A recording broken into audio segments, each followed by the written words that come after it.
if you're an emergency manager or you're in a position where you do rely heavily on another agency, another department, whoever does your finance, your budget, really make it your prerogative to get into the weeds with the ones who are having trouble understanding.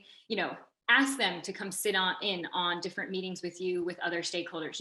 Bring them to your table. Don't just keep going to their table. Bring them to your table. Bring them in when you're doing different training exercises, whether it's just a small scale with some of your other agencies. Have them see firsthand in these kind of free opportunities to see more of what you do, so that they can see bigger picture how investing in what you're saying is really going to make a difference. Because it's, that perception shift can be so difficult. But if you can start chipping away with little things where they're getting a better idea of what you're doing, you're not just the great Mr. Oz behind the curtain, but you're being very transparent in what you're doing and how it makes an impact, that really helps. Or, if you're working with a board of commissioners and you have friends who happen to live in a commissioner's district and they're willing to reach out on your behalf and do some of that kind of behind the scenes lobbying on different projects you want to work on, that can make a big difference too. Sometimes it takes that outside source also reaching out for them to see, hey, it's more than just what, my emergency manager is saying. I get it now. Other people are questioning it too.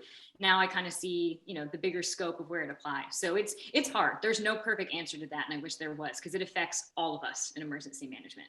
Yeah, it's brutal to deal with. I would say that looking at job postings before, I could tell if a community was looking to hire an emergency manager for the purpose of trying to identify somebody to blame, but that's really the minority. And most people hire an emergency manager because they think that's what they're supposed to do, and they have no idea what they do. And so, like, my call out, one of my many call outs is, hey, why did you hire me?